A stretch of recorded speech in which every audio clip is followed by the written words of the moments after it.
All right, so get this. We're going to the dogs this time.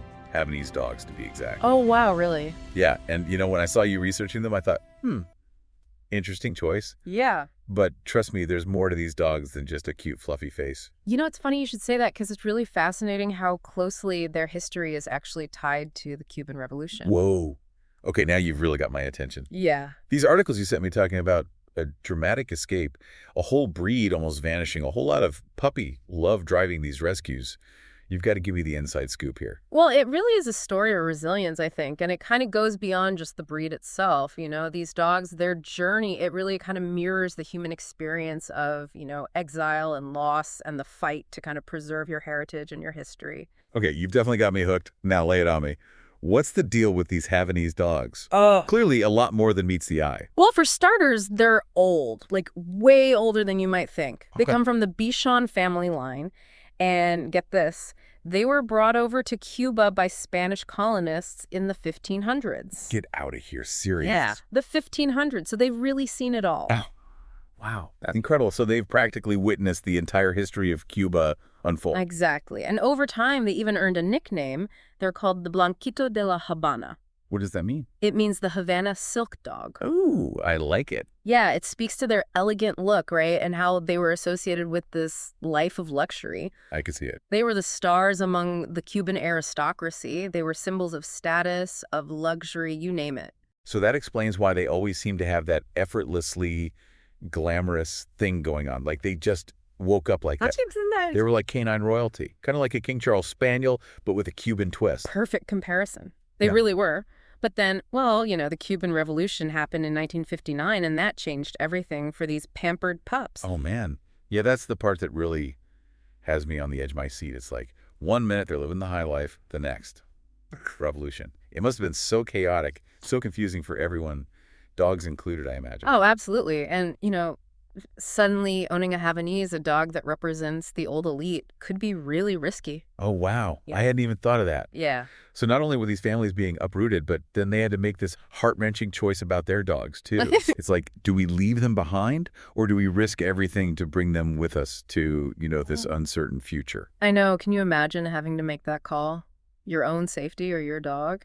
Wow. And some families, actually, they resorted to smuggling their dogs out of Cuba. No way. Yeah, hiding them in suitcases or even on boats. Oh, my gosh. See, that's real love right there. It really is. It shows that bond, between humans and their animals and how strong it can be. For sure.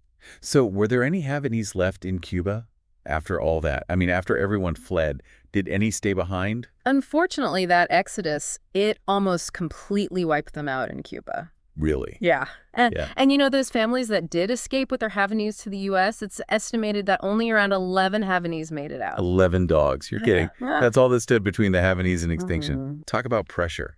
Imagine being a breeder at that time. Yeah. You're basically walking a genetic tightrope. Talk about a comeback story, right? No! And that's just the start. 11 dogs, that's all they had. That's wild. To rebuild an entire breed here in America. So they were like the Adam and Eve of Havanese in America. Exactly. And, it's really thanks to some seriously dedicated people that the breed didn't just survive, but it actually flourished. Okay, you got to give me some names. Who are these Havanese heroes? All right, well, one name really stands out, Dorothy Goodale. Okay.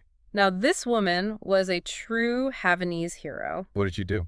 So picture this, right? She hears about these dogs, these 11 Havanese, scattered around the country with families who fled Cuba, and she makes it her mission to find them, track them down, piece together their bloodlines. Talk about dedication. Wow, it's like those incredible stories about people, saving endangered species from the brink. That's exactly what it was like. This woman was putting ads in Spanish-language newspapers. Wow. She was traveling all over just to find these dogs, talk to their owners, and basically ensure that the breed had a future here.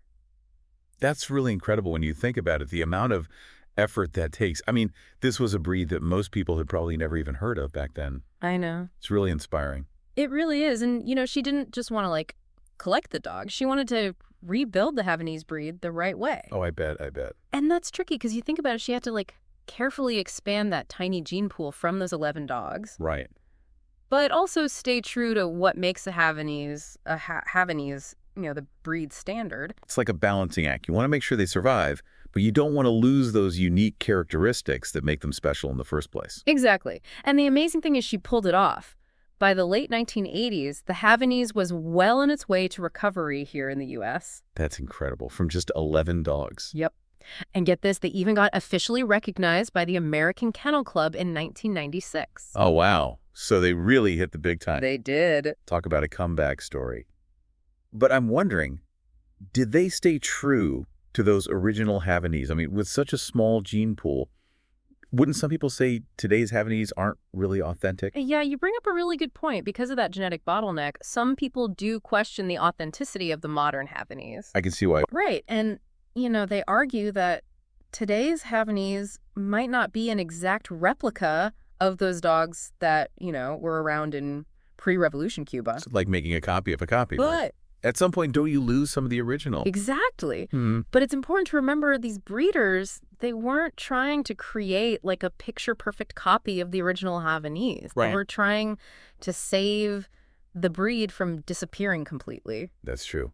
So in a way, it's even more incredible. They might not be identical, but we wouldn't even have Havanese today without them. Exactly. It makes you wonder, though. What about those dogs that stayed behind in Cuba? Did any of their relatives end up making it out okay, or what happened to the Havanese back there? It's tough to say for sure. It's kind of like a big question mark, Yeah.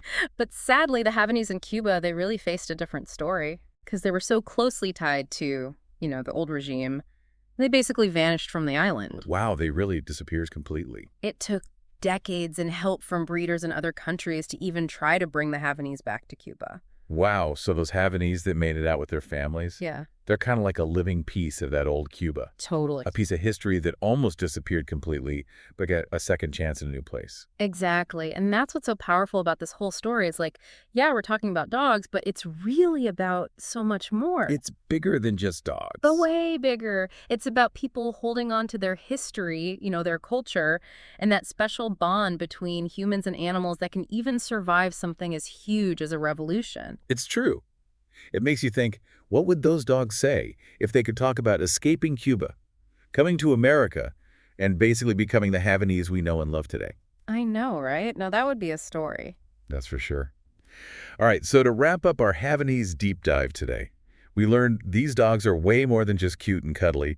They're survivors, they're a symbol of Cuban culture, and they prove that sometimes a little puppy love and a whole lot of dedication is all it takes to bring something back from the brink. Couldn't have said it better myself.